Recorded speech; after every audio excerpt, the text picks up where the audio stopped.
മായമല്ല, അതിനകത്ത് മായമേ ഉള്ളൂ, സൂര്യകാന്തി ഇല്ല. 100% വ്യാജമാണ്. ഈ സൂര്യകാന്തി എണ്ണ എന്ന് പറഞ്ഞു വരുന്നത് പലതും ഡ്യൂപ്ലിക്കേറ്റ് എണ്ണകളാണ്. വെർജിൻ സീഡ്സിൽ നിന്ന് എടുക്കുന്നതല്ല, അല്ല, ഒരിക്കലും അല്ല. അത് ഭീകരമായി മായം ചേർത്തതാണ് നമ്മുടെ നാട്ടിൽ കിട്ടുന്ന സൂര്യകാന്തി എണ്ണ. ഇത് തമിഴ്നാടൊന്നും അല്ല കേട്ടോ, തമിഴ്നാടോ കർണാടകയൊന്നും അല്ല, ഇത് നമ്മുടെ കേരളമാണ്, കൊല്ലം ജില്ലയാണ്, വെളിയത്താണ്. കണ്ടല്ലോ, ഒരു പ്രദേശമാകെ 32,000 സൂര്യകാന്തി പൂക്കളൊക്കെ ഇങ്ങനെ വിടർന്ന് നിൽക്കുന്നതിന് നടുവിലാണ് ഞാൻ നിൽക്കുന്നത്. ഇതാണ് നമ്മുടെ ഈ പൂത്തോട്ടത്തിൻ്റെ അല്ലെങ്കിൽ സൂര്യകാന്തിയുടെ കാവൽക്കാരൻ, നമ്മുടെ സ്വന്തം അഡ്വക്കേറ്റ് രാജീവ്. രാജുവേട്ടാ നമസ്കാരം. ആദ്യം തന്നെ അഭിനന്ദനങ്ങൾ അറിയിക്കണം, കാരണം നമുക്കും ഇതൊക്കെ പറ്റും എന്ന് തെളിയിച്ചിരിക്കുകയാണ്. അതെ. എങ്ങനെയായിരുന്നു നമ്മുടെ സൂര്യകാന്തി പൂവിലേക്ക് അല്ലെങ്കിൽ സൂര്യകാന്തി കൃഷിയിലേക്ക് എത്തിപ്പെടാനുള്ള കാരണം? അപ്പോൾ ഇത് ഏകദേശം 93 സെൻറ്റ് ഉണ്ട്, 1 ഏക്കറോളം ഉണ്ട്. അപ്പോൾ കഴിഞ്ഞ തവണ ഇവിടെ കരിമ്പ് കൃഷിയായിരുന്നു. ഇവിടെ അപ്പോൾ കരിമ്പിൻ്റെ ഓരോ അംശങ്ങളൊക്കെ അവിടെയൊക്കെ ഉണ്ട്, റിമൈൻസൊക്കെ ഉണ്ട്. അപ്പോൾ കരിമ്പ് കൃഷിയിൽ നിന്ന് നമ്മൾ കരിമ്പ് ആട്ടി ശർക്കര എടുത്ത് ഏറ്റവും ശുദ്ധമായ കുമ്മായം തീരെ ഇല്ലാത്ത ശർക്കര ഉണ്ടാക്കി കൊടുത്തു. പക്ഷേ അത് ഒരിക്കലും സാമ്പത്തികമായ ലാഭകരമായൊരു കാര്യമായിരുന്നില്ല. അപ്പോൾ കരിമ്പ് കൃഷി ഒരിക്കൽ ചെയ്തു. എന്നാൽ ഈ കരിമ്പ് പാടത്തേക്ക് മനുഷ്യനും പ്രവേശിക്കാൻ പറ്റില്ല, കാരണം ഇത് വന്ന് അതിൻ്റെ ഓലയൊക്കെ വന്നത് ശരിക്കും കുറച്ച് മുള്ളുകളൊക്കെ മുറിയാൻ സാധ്യതയുണ്ട്. അപ്പോൾ അതുകൊണ്ട് ആളുകൾക്ക് കൂടി പ്രവേശനം കൊടുക്കുന്ന ഒരു നല്ല കൃഷി സൂര്യകാന്തിയാണ് എന്ന് മനസ്സിലാക്കിയാണ് ഈ സൂര്യകാന്തി നട്ടത്. ഇതിപ്പോൾ എത്ര മാസമായി? ഇതിപ്പോൾ 2.5 മാസമായി. ഇത് നമ്മുടെ സുന്ദരപാണ്ഡ്യപുരത്തിനടുത്ത് കടയനല്ലൂർ എന്ന് പറയുന്ന സ്ഥലത്തു നിന്നാണ് നമ്മൾ വിത്തൊക്കെ ശേഖരിച്ചത്. അവിടെയാണ് ഈ സൂര്യകാന്തി പൂക്കളൊക്കെ പൂക്കുന്ന സമയത്ത് നമ്മൾ മലയാളികളെല്ലാം ഓടിയെത്തുന്നത്. അപ്പോൾ ഇനി അങ്ങനെ പോകണ്ട കേട്ടോ. സുന്ദരാപുരത്ത് ഇപ്പോൾ പൂക്കളൊന്നും ഇല്ല. ഇപ്പോൾ നമ്മളിവിടെ തപോവനിൽ എത്തിയാൽ ഇല്ലയോ, അതെ, ഇവിടെ ആയിരക്കണക്കിന് പൂക്കളാണ്, സൂര്യകാന്തി പൂക്കളാണ് ഇവിടെ ഉള്ളത്. അങ്ങനെ അവിടെ കടയനല്ലൂർ നമ്മൾ സൂര്യകാന്തി പൂക്കൾ കടയനല്ലൂരിൽ നിന്ന് അതിൻ്റെ വിത്തുകളൊക്കെ മേടിച്ച് അതിൻ്റെ വിത, അതിൻ്റെ ബാക്കിയുള്ള കൃഷി രീതികളൊക്കെ തമിഴ്നാട്ടിലെ കർഷകരുമായിട്ട് സംസാരിച്ച് പഠിച്ച് അത് കുറച്ചൊക്കെ ആസൂത്രണം ചെയ്തു. പക്ഷേ ഒരു ചെറിയ പ്രശ്നം എന്ന് വെച്ചാൽ ഈ നമ്മുടെ സൂര്യകാന്തിക്ക് പലതിനും പല വലിപ്പമുണ്ട്. അവിടെ എല്ലാം ഒരേ ലെവലില്ല. അവർ സ്ഥിരമായിട്ട് അത് ചെയ്ത് ശീലിക്കുന്നത് കൊണ്ടാകും. ഇടയ്ക്ക് ചോദിക്കട്ടെ, പഠിച്ചോ പാഠങ്ങൾ? തീർച്ചയായിട്ടും പാഠങ്ങൾ പഠിച്ചു. അടുത്ത വർഷം ഒരേ പൊക്കമുള്ള, ഒരേ വലിപ്പമുള്ള, ഒരേ അളവിലുള്ള സൂര്യകാന്തി നമ്മൾ ഇവിടെ വിളയിപ്പിക്കും, ഉറപ്പായിട്ട് ചെയ്യും. അത് വേണം. അതെ. അപ്പോൾ നമ്മൾ ഇതിന് എന്ത് വളങ്ങളാണ് അതിന് കൊടുക്കുന്നത്? ഇത് ഈ 16x16x16 എന്ന് പറയുന്ന ഒരു രാസവളവും പിന്നെ നമ്മുടെ ചാണകം.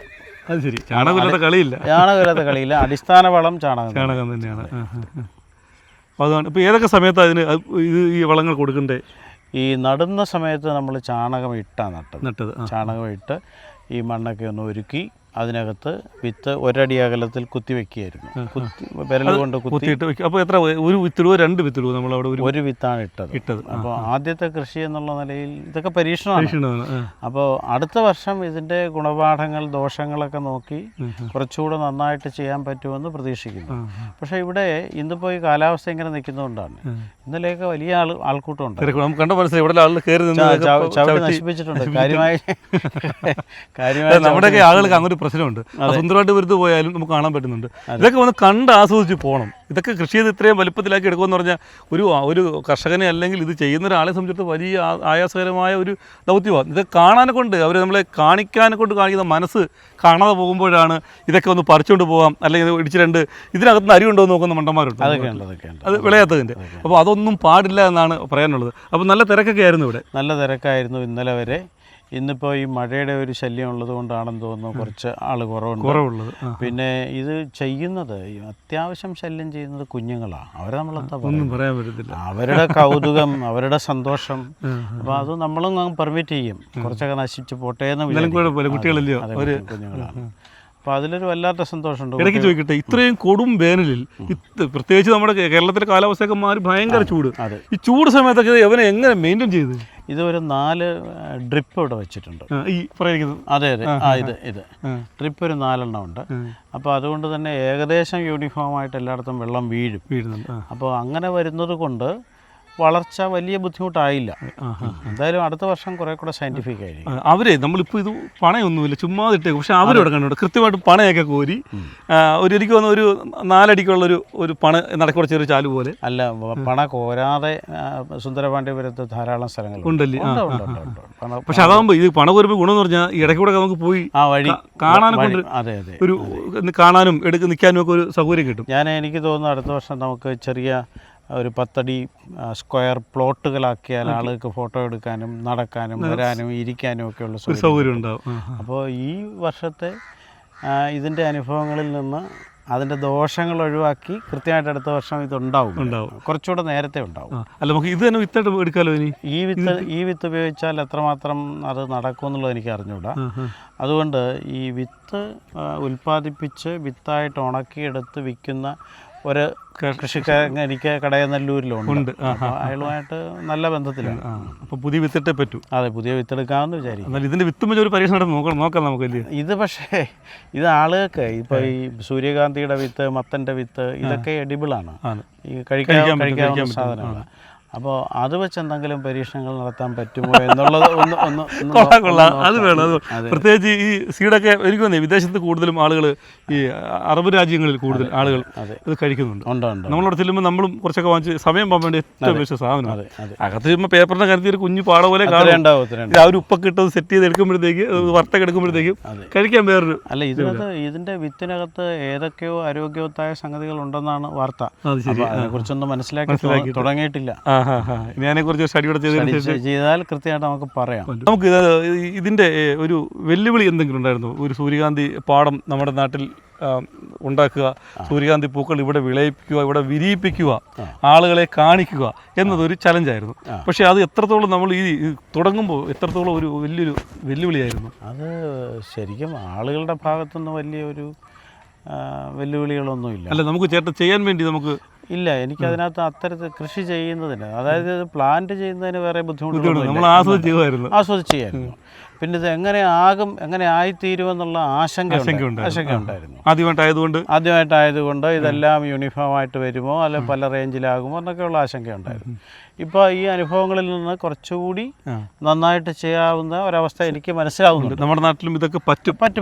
ഇപ്പോൾ അതിന് ഒരേ കരയിൽ ചെയ്തെങ്കിൽ നമുക്ക് അടുത്ത ഓണം ബേസ് ചെയ്ത് നമ്മൾ അടുത്ത് ചെയ്യാൻ പറ്റുന്നത് 3 മാസം കഴിയുമ്പോഴത്തേക്ക് നമുക്ക് അതനുസരിച്ച് ചെയ്താൽ ഈ സൂര്യകാന്തി പാടം തേടി തമിഴ്നാട്ടിലേക്ക് പോകുന്ന ആൾക്കാർ ഈ തപോവനിലേക്ക് വരണം. അതാ ഇവിടെ വന്ന വേറെ ഗുണമുണ്ട്.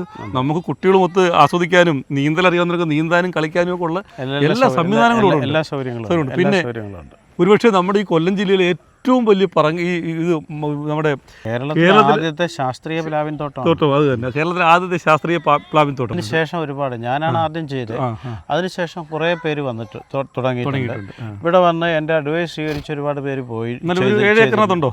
ഇതിപ്പോൾ 6 ഏക്കറിനകത്ത്. ശരിക്കും നമ്മൾ സൂര്യകാന്തി, നമ്മൾ നാട്ടിൽ ഇപ്പോൾ സൂര്യകാന്തി പൂ എന്തിന് ചെയ്യുന്നത് ചോദിച്ചപ്പോൾ അതിൻ്റെ എണ്ണ എടുക്കാടെ എന്ന് പറയും. ശരിക്കും ഇതിൻ്റെ ഈ വിത്തിൽ നിന്ന് ഈ പറയുന്ന പോലെ എണ്ണ അത്രയും ഉൽപ്പാദിപ്പിക്കാനൊക്കെ കഴിയുമോ ചേട്ടൻ്റെ ഒരു? ഇപ്പം നമ്മുടെ നാട്ടിൽ കിട്ടുന്ന സൂര്യകാന്തി എണ്ണ ഒരിക്കലും വെർജിൻ സീഡ്സിൽ നിന്ന് എടുക്കുന്നതല്ല. അല്ല, ഒരിക്കലും അല്ല. അത് ഭീകരമായി മായം ചേർത്തതാണ് നമ്മുടെ നാട്ടിൽ കിട്ടുന്ന സൂര്യകാന്തി എണ്ണ. എന്തൊക്കെയാണ് മായം ചേർക്കുന്നതെന്ന് ഇനി കണ്ടെത്തേണ്ടതുണ്ട്. ഇപ്പോൾ മായം ചേർക്കൽ ഈ ഭീകരമായൊരു സാമൂഹ്യ ദുരന്തമായിട്ട് വരുന്നൊരു കാലമാണ്. ഞാൻ നേരത്തെ പറഞ്ഞല്ലോ, കരിമ്പ് നമ്മൾ ആട്ടി കുമ്മായം ചേർക്കാതെ മറ്റ് സംഗതികളൊന്നും ചേർക്കാതെ അത് ചെയ്തപ്പോൾ 1 കിലോ ശർക്കരയ്ക്ക് ഏറ്റവും മിനിമം 270 രൂപയ്ക്ക് വിറ്റാൽ മാത്രമേ നമുക്ക് നഷ്ടമില്ലാതെ പോകാൻ പറ്റൂ. പക്ഷേ ഞാനിവിടെ വിറ്റത് ഒരു 500 കിലോ ശർക്കര വിറ്റു. ഇവിടെ തന്നെ ആട്ടിയത് വേറെ സ്ഥലത്ത് കൊടുത്താണ് ആട്ടിയത്. അപ്പോൾ അത് നമ്മൾ വിറ്റത് 220 രൂപയ്ക്കാണ്. അപ്പോൾ 1 കിലോ ശർക്കര ഉണ്ടാക്കി വിറ്റതിൽ വെറും 50 രൂപയുടെ നഷ്ടമേ എനിക്കുണ്ടായിരുന്നു. അറിഞ്ഞുകൊണ്ട് ചെയ്തു. ഇപ്പോഴും ആളുകൾ വന്ന് ശർക്കര ചോദിക്കുന്നുണ്ട്, അത് കൊടുക്കാൻ പറ്റുന്നില്ല. കാരണം അത്രയും നല്ല ഉൽപ്പന്നം നമുക്ക് കൊടുക്കാൻ പറ്റില്ല. ഈ സൂര്യകാന്തി എണ്ണ എന്ന് പറഞ്ഞു വരുന്നത് പലതും ഡ്യൂപ്ലിക്കേറ്റ് എണ്ണകളാണ്. ഒന്നും ഒറിജിനലല്ല. അതുകൊണ്ട് അതിൻ്റെ സാങ്കേതികമായ ഇപ്പോൾ ഈ ചേർക്കുന്നത് എന്തൊക്കെ വസ്തുക്കളാണെന്നുള്ളത്, അല്ലെങ്കിൽ മായം ചേർക്കുന്നത് എന്തൊക്കെ മറ്റെണ്ണകൾ ചേർത്താണെന്നുള്ളതെല്ലാം ഇനിയൊന്ന് അന്വേഷിച്ച് കണ്ടെത്തേണ്ടതുണ്ട്. ഇത് ആളുകളുടെ ഒരു അവയർനെസ്സിന് വേണ്ടി കാണിക്കുന്നു എന്നുള്ളത് മാത്രമേ ഉള്ളൂ. അപ്പോൾ ശരിക്കും വിപണിയിലെത്തുന്ന ഈ സൂര്യകാന്തി എണ്ണ എന്ന് പറഞ്ഞെത്തുന്നത് 100% വ്യാജമാണ്. മായം കലർന്ന മായമല്ല, അതിനകത്ത് മായമേ ഉള്ളൂ, സൂര്യകാന്തി ഇല്ല. പുറത്തൊട്ടിക്കുന്ന സ്റ്റിക്കറിനകത്തേക്ക് ഉള്ളത് സൂര്യകാന്തിയുടെ പടം വെച്ചാണ് അവരത് ചെയ്യുന്നത്. ഇപ്പം നമുക്ക് ധാരാളം ആളുകളൊക്കെ ഇത് കാണാനായിട്ട് വെക്കേഷൻ ആയതുകൊണ്ട് എങ്ങനെയുണ്ട് തിരക്ക്? ആളുകളൊക്കെ നല്ല തിരക്കുണ്ട്. പിന്നെ ഈ മാതാപിതാക്കളുടെ കൈപിടിച്ച് കുഞ്ഞുങ്ങൾ വരുമല്ലോ, അത് വരുന്നത് ആ കാഴ്ച കാണുന്ന തന്നെ വലിയ സന്തോഷം. അവിടെ തന്നെ പോകുന്ന വഴിക്ക് പൂവൊക്കെ പിച്ചും എന്താ കാൽ വെച്ചും കൈവച്ചും ഒക്കെ നശിപ്പിക്കും. അവരത് ചെയ്തുകൊണ്ടേയിരിക്കും. കൊച്ചുങ്ങളാണ് ഈ പണ്ടിലെ ബൈലോപ്പള്ളിയുടെ മാമ്പഴത്തെക്കുറിച്ച് പറഞ്ഞ പോലെ അവർ നശിപ്പിച്ചുകൊണ്ടേയിരിക്കും. അപ്പോൾ എന്തായാലും നമുക്കൊരു നല്ല കാഴ്ചയുടെ നല്ല വസന്തമാണ് ശരിക്കും. വലിയ ഈ തപോവനിലെത്തിയാൽ നമുക്ക് സൂര്യകാന്തി കാണാൻ കഴിയുന്നത്. കാരണം നമുക്ക് ഇവിടെ നിൽക്കുമ്പോൾ തന്നെ അറിയാം, ഈ ശരിക്കും പറഞ്ഞിട്ടൊരു പോസിറ്റീവ് എനർജി എന്ന് പറഞ്ഞാൽ പൂക്കളുടെ നടുവിൽ നിൽക്കുമ്പോൾ അത് ഓട്ടോമാറ്റിക് ഉണ്ട് ഇവിടെ. അത് നമുക്ക് ശരിക്കും അനുഭവിക്കാനും ആസ്വദിക്കാനും ഒക്കെ പറ്റുന്നുണ്ട്. അപ്പോൾ ചെറിയൊരു മഴയൊക്കെ പെയ്ത് തോന്നുന്നത് കൊണ്ടാണ് തോന്നുന്നു ഇതൊക്കെ ഒരുമാതിരി എന്താ പറയുക ഒരു ഉന്മേഷം ഉണ്ട്. എന്നാലും തളർന്നു പോയിട്ടില്ല. എന്നാലും ഒന്ന് മുഖം കുനിച്ചിട്ടുണ്ട്. അതിപ്പം വൈകുന്നേരങ്ങളിൽ സൂര്യകാന്തികൾ അങ്ങനെയാണ്. സൂര്യൻ അപ്രത്യക്ഷമായാൽ എന്തായാലും ഒരു മാസം കൂടെ പൂ നിൽക്കും ഇല്ലയോ? ഇല്ല. ഇനിയിപ്പോൾ പരമാവധി പോയാൽ ഈ പൂക്കള് ഈ പൂ പോലും ഒരു 10 ദിവസം കൂടി നിൽക്കത്തില്ല. ഇത് വിരിഞ്ഞു തുടങ്ങിയതേ ഉള്ളൂ. അതേസമയം നേരത്തെ വിരിഞ്ഞതെല്ലാം ഒരു 5-10 ദിവസത്തിനുള്ളിൽ പെരിശിയും അവസാനിക്കും. എന്നാലും ശേഷിച്ച കുറച്ച് പൂക്കളൊക്കെ കുറച്ച് വീണ്ടും വരുന്നുണ്ട്. അതൊക്കെ കാണാം. പെട്ടെന്ന് നിങ്ങളിത് കാണുന്നവരെല്ലാവരും എത്തണം. ഇത് നമ്മുടെ കൊല്ലം ജില്ലയിലാണ്. കൊല്ലം ജില്ലയിൽ വെളിയമാണ് ഈ സ്ഥലത്തിൻ്റെ ഏറ്റവും പ്രധാനപ്പെട്ട ഒരു പോയിന്റ്. വെളിയത്ത് നിന്നും തപോവൻ ഹാപ്പിനെസ് വാലി എന്ന് ഗൂഗിൾ ചെയ്താൽ അതെ, തപോവൻ കേട്ടല്ലോ, ഹാപ്പിനെസ് വാലി എന്ന് ഗൂഗിൾ സെർച്ച് ചെയ്താൽ കൃത്യമായി ഇതിൻ്റെ ലൊക്കേഷൻ നമുക്ക് കിട്ടും. ഗൂഗിൾ മാപ്പിട്ട് നേരെ വന്നാൽ മതി. ഇവിടെ വരുമ്പോൾ കുടുംബസമേതം എത്തുന്നതായിരിക്കും ഏറ്റവും നല്ലത്. കാരണം അതിന് പറ്റിയ ഒരു കിടുക്കൻ സ്പോട്ടുണ്ട് ഇവിടെ. രാജുവേട്ടാ, ഇപ്പോൾ നമ്മുടെ തപോവനിൽ എത്തുന്ന ഒരു കാഴ്ചക്കാരന് അല്ലെങ്കിൽ ഒരു കുടുംബസമേതം എത്തുകയാണ്, നമുക്ക് നടന്ന് സംസാരിച്ചാലോ? എത്തുന്ന ഒരാൾക്ക് ഇവിടെ നമ്മൾ എന്തൊക്കെയാണ് ഒരുക്കി വെച്ചിട്ടുള്ള കാര്യങ്ങൾ? ഇവിടെ 600 പ്ലാവുണ്ട്. അത് 6 ഏക്കറിൽ. ഒരു പ്ലാവ് എന്ന് വെച്ചാൽ ഒരു ഓക്സിജൻ ഫാക്ടറിയാണ്. പ്രാണവായു ഉൽപ്പാദിപ്പിച്ചു കൊണ്ടേയിരിക്കുകയാണ്. ഈ 600 ഓക്സിജൻ ഫാക്ടറികളുടെ ഉൽപ്പാദിപ്പിക്കുന്ന പ്രാണവായുവാണ് തപോവനിലെ ഏറ്റവും പൊട്ടൻഷ്യൽ പ്രോപ്പർട്ടി. അതെ, നല്ല ശുദ്ധവായു ശ്വസിക്കാൻ, നല്ല ഓക്സിജൻ ശ്വസിക്കാൻ ഇവിടെ തപോവനിലെത്തുക. പിന്നെ ഈ കൊടും ചൂടിനെ ഒരളവ് വരെ പ്രതിരോധിക്കാൻ ഈ പച്ചപ്പിന് പറ്റിയിട്ടുണ്ട്. ഈ അത്യുഷ്ണം കൊണ്ട് പൊറുതിമുട്ടുന്ന ആളുകൾ അല്പം ഒരു ശാന്തി കൊടുക്കാനായിട്ട് നമ്മുടെ ഈ പ്ലാവുകളുടെ തണലും ചെറിയൊരു തണുപ്പും ഒക്കെ പ്രയോജനപ്പെട്ടിട്ടുണ്ട്. അപ്പോൾ അങ്ങനെ വരുന്ന ആളുകൾക്ക് അത്യാവശ്യം ഇവിടെ ഒരു സ്വിമ്മിംഗ് പൂളുണ്ട്. നീന്തൽ അറിയാവുന്നവർക്ക് നീന്താം. നീന്തൽ പഠിപ്പിക്കാനാണെങ്കിൽ അതിനുള്ള സൗകര്യങ്ങളുണ്ട്. പിന്നെ കുട്ടികളുടെ ഒരു പാർക്കുണ്ട്.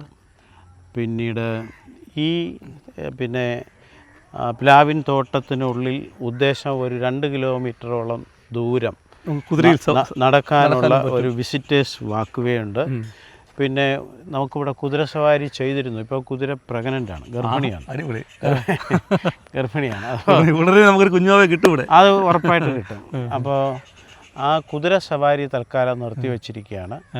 പിന്നെ ഇതിനകത്ത് നമ്മൾ ഒരു കംബോഡിയൻ വാസ്തുശില്പ രീതിയിൽ ഒരു ഹാള്, മനുഷ്യന് വേണ്ടതെല്ലാം ഇവിടെയുണ്ട്. അതാ, തീർച്ചയായും മനുഷ്യന് വേണ്ടതല്ല, ശുദ്ധവായു മുതൽ ശുദ്ധമായ ഭക്ഷണം വരെ എല്ലാം ഇവിടെയുണ്ട്.